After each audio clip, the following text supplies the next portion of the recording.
किसानों को हम कृषि यांत्रिकीकरण की सुविधा सुनिश्चित करेंगे पंचायत में। ये मेरा पहला एजेंडा है अगर मैं जीतता हूं तो। दूसरा एजेंडा है कि हमारे किसान जो भी उत्पाद उपजाएंगे, धान और गेहूं के अलावा भी उन सभी उत्पादों की खरीद कर उसका मार्केट लिंकेज कराना हम अपने पैक्स के माध्यम से सुनिश्चित करेंगे। वो अभी इनके नाम से हम खाता खोलेंगे और हस्ताक्षर के नमूना में हम अपना ही हस्ताक्षर कर देंगे। हम बहुत बड़ा खुलासा कर रहे हैं आपके माध्यम से। हम चुनाव जीते हारे इससे इसका कोई मकसद नहीं है, क्योंकि जिन्होंने कि ये आवाज उठाने का काम किया कि कागजी धान, कागजी किसान, फर्जी भुगतान और असली बैंक खाता। मित्रों, आप देख रहे हैं समस्तीपुर दस्तक नूर बाबू मिश्रा के साथ। हमारे साथ यशवंत बादशाह चौधरी जी जुड़े हैं। अभी पैक्स चुनाव को लेकर जो है सो माहौल पूरी तरह से पंचायत में गरमाया हुआ है। पैक्स चुनाव के प्रत्याशी जो है सो जनसंपर्क कर रहे हैं, अपने वोटरों से मिल रहे हैं और बातचीत कर रहे हैं किसानों की समस्याओं को लेकर के। कितने तारीख को नामांकन किए थे आप? 16 तारीख को किया 16 था तारीख। जी। पैक्स अध्यक्ष पद के लिए? जी, अध्यक्ष पद के लिए। इन्होंने अध्यक्ष पद के लिए नामांकन भरा। इनसे वो सारी प्रक्रिया जानेंगे पैक्स अध्यक्ष के बारे में, क्या क्या रूल है, क्या क्या नियम है। पैक्स चुनाव एक ऐसा है जो नॉर्मली किसान है उनको कुछ नहीं पता है, वो सिर्फ वोट देते हैं और कौन जोड़ता है उनको नहीं जोड़ता है, क्या होता है किसानों को ये पता नहीं है। उनके पास क्या आया मुद्दा, क्या पैक्स में क्या मिलता है, क्या उनका लाभ है, ये सब नहीं पता है। ये सब हम जानेंगे। क्या नाम हुआ सर आपका? मेरा नाम यशवंत कुमार चौधरी उर्फ यशवंत बादशाह। यशवंत बादशाह जी, अध्यक्ष पद के लिए आप नामांकन किए हैं जी। क्या एजेंडा रहेगा चुनाव में? आपका एजेंडा क्या रहेगा? पहला सवाल। देखिए, एजेंडा है कि ये संस्था जो है प्राथमिक कृषि साख सहयोग समिति लिमिटेड बोलते हैं। PACS का मतलब होता है primary agriculture cooperative society limited. तो हमारे पंचायत यानी ग्राम पंचायत पुरुषोत्तमपुर अन्नू, जो प्रखंड खानपुर जिला समस्तीपुर में है, यहाँ के पैक्स के माध्यम से हम चाहते हैं कि किसानों को जो सरकार सुविधाएं देना चाहती है धरातल पर, हम उसको अक्षरशः लागू करवाएं, ताकि किसानों की बेहतरी के लिए, उनकी उन्नति के लिए हम एक माध्यम बन सकें, यह संस्था एक माध्यम बन सके, जो कि वर्तमान में हम ऐसा होते हुए नहीं देख रहे हैं। इसीलिए अपने आप को जनता के बीच एक विकल्प के रूप में प्रस्तुत किया। आप जब जनता लोगों के बीच जा रहे हैं तो क्या लग रहा है, जो मतलब जो अध्यक्ष हैं पूर्व से, उनकी तरफ ज्यादा फेवर है कि आपकी तरफ, आपकी बातों को लोग सुन रहे हैं या नहीं सुन रहे हैं? देखिए, जनरली अभी तक जो भी चुनाव होता है ग्राम पंचायत में, या पंचायत का हो या पैक्स का हो, तो देखा जाता है कि अमूमन मतलब जो पैसे वाले धनवान लोग हैं वह धनबल का प्रभाव दिखा करके जनता को बरगलाने का काम करते हैं और उनको दिग्भ्रमित करने का प्रयास करते हैं। अभी जैसे चुनाव है ना, तो 29 तारीख को चुनाव है। नामांकन की प्रक्रिया कल यानी 18 तारीख को समाप्त हो चुकी है, हमारे पंचायत में भी और प्रखंड क्षेत्र के अन्य पंचायतों में भी। अभी से लेके चुनाव तक 29 तारीख तक आप देखिएगा तो गांव में, पूरा बिहार में शराबबंदी लागू है, लेकिन शराबबंदी का मतलब कोई आपको असर नहीं दिखाई पड़ेगा ग्राम पंचायत में। और जितना भी वोटर हैं उनको प्रलोभित करने के लिए अभी से 10 दिन तक उनके पीछे जो धनबल वाले लोग हैं, प्रभावशाली लोग हैं, जिनका मतलब ये मकसद है कि किसानों का भलाई नहीं हो, उनका 10 दिन तक जो है सो उनको सेवा किया जाए, दारू पिलाया जाए, मुर्गा मांस मछली खिलाया जाए, या किसी अन्य तरीके से कैश दे करके प्रलोभित किया जाए। मेन मुद्दे से भटका देना है, ताकि चुनाव का मकसद क्या है कि लोकतांत्रिक तरीके से किसानों के प्रतिनिधि का अगर चुनाव हो तो किसान का भला होगा। लेकिन अगर दारू शराब मुर्गा के प्रलोभन में रुपया पैसा बांट करके अगर कोई वोट ले लेते हैं तो आप जान लीजिए कि वो किसानों का कभी भला नहीं करेंगे। आप एक मिनट हम रोकना चाहेंगे। आप कर रहे हैं दारू मुर्गा या पैसा के बल पे वोट ले लेते हैं। जब पैसा के बल पे, दारू मुर्गा के बल पे वोट ले लेते हैं तो फिर किस तरह के उनको दिक्कतें का सामना करना पड़ता है? कुछ अनुभव अपना। अब देखिए, 5 साल जो है सो आदमी राज करेगा, 5 साल कमाएगा और 10 दिन जो है सो लोगों के बीच लुटाएगा। अच्छा, आप जब अध्यक्ष पद पे आ जाएंगे तो किस तरह से किसानों को बिचौलियों से बचाने का काम करेंगे? देखिए, बता रहे हैं कैसे बचाएंगे। वर्तमान में धान अभी निकला, आज 2024 19 नवंबर को हम आपसे बातचीत कर रहे हैं। वर्तमान में जो मार्केट का रेट है, हमारे बगल में किसान है, हमारे पीछे भी किसान है, और अभी हम किसानों के बीच जनसंपर्क के लिए ही पहुंचे हुए थे। इसी बीच आपसे ये इंटरव्यू भी हो रहा है। हम अभी किसान के दरवाजे पे ही आए हुए थे, यहाँ पे ही आपसे बात हो रहा है।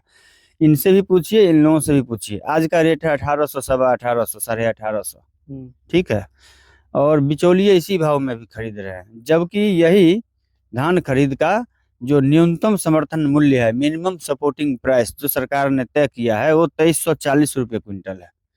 तो आप सोचिए कितना का डिफरेंस है। ये 1800 रुपये भी खरीदेंगे और यही धान पंजाब में जाके 4500 का बिकेगा। सरकार यहाँ पे 2340 का खरीद रही है, वो रेट भी नहीं इन लोगों को मिल रहा है। चाचा है हमारे बगल में, पूर्व उप सरपंच हैं हमारे बगल में, ये भी किसान है, पूर्व मुखिया हैं।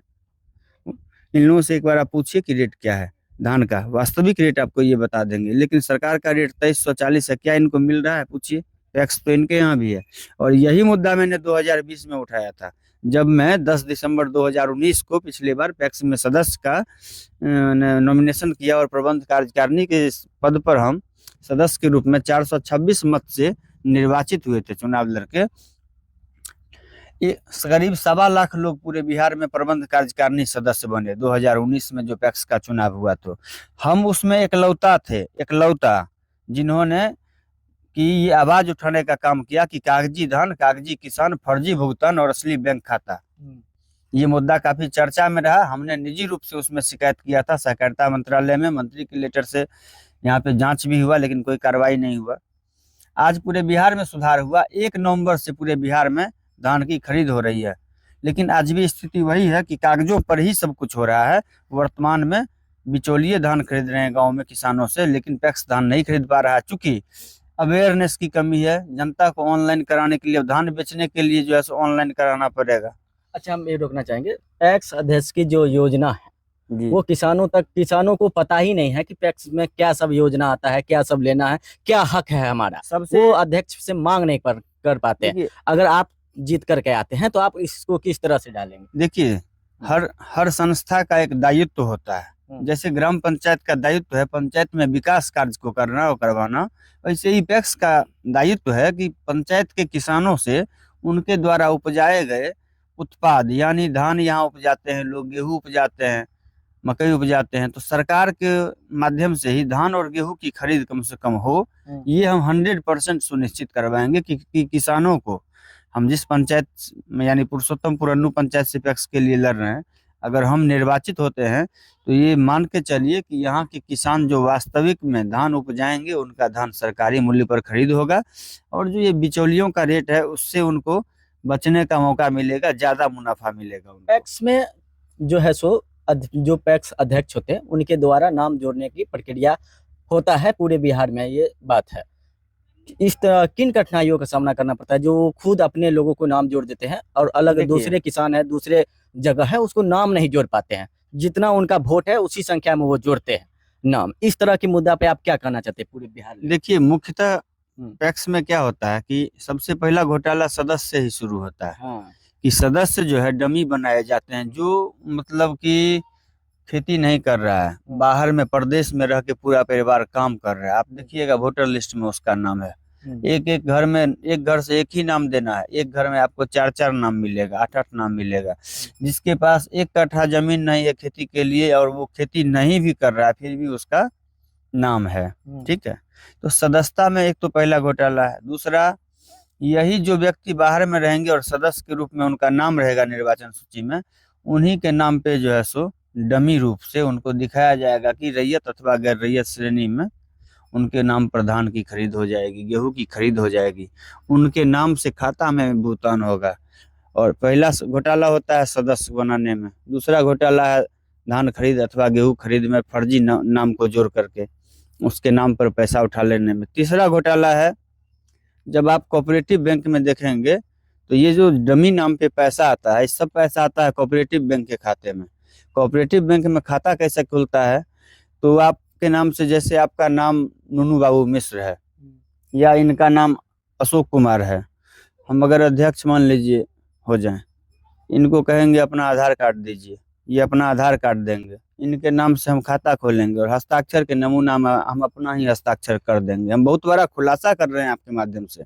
हम चुनाव जीते हारे इससे इसका कोई मकसद नहीं है, क्योंकि मैं खुद भी पत्रकारिता और सहकारिता से बिलोंग करता हूं और ईमानदारी पूर्वक ही अपने जीवन को आगे की ओर बढ़ता हुआ देखना चाहता हूं। हम आपको 100% सही बोल रहे हैं। कोऑपरेटिव बैंक के खातों की अगर जाँच हो जाए और मिलान हो जाए कि जिस खाता धारक का है उससे एक मजिस्ट्रेट के सामने में उससे उसका साइन करवाइए, तो खाता में जो खुलने के फॉर्म पर उसका दस्तखत होगा, उसका वास्तविक दस्तखत में अंतर होगा। ये हेरफेर अध्यक्ष लोग ही करते हैं, तो आप करवाते हैं। जब लोगों के बीच जा रहे हैं तो क्या उम्मीद लग रहा है जो? देखिए, हम तो आपको कई परत दर परत यहाँ पे खोल रहे हैं, ये कम पड़ जा रहा है यहाँ पे समय, जो मैं पूरा बता भी नहीं पा रहा हूँ। किसानों को हम कृषि यांत्रिकीकरण की सुविधा सुनिश्चित करेंगे पंचायत में, ये मेरा पहला एजेंडा है अगर मैं जीतता हूँ तो। दूसरा एजेंडा है कि हमारे किसान जो भी उत्पाद उपजाएंगे, धान और गेहूं के अलावा भी उन सभी उत्पादों की खरीद कर उसका मार्केट लिंकेज कराना हम अपने पैक्स के माध्यम से सुनिश्चित करेंगे। वो अभी न्यूनतम समर्थन मूल्य, यानी सरकार के द्वारा जो मिनिमम सपोर्ट प्राइस होगा उस फसल का, हम उसका भुगतान उनके अकाउंट में करने का काम करेंगे। और पैक्स के माध्यम से आपको मुख्य ये जो दो चीज है, एक तो खरीद हो जाए वास्तविक सरकारी रेट पर, उससे भी भला होगा किसान का।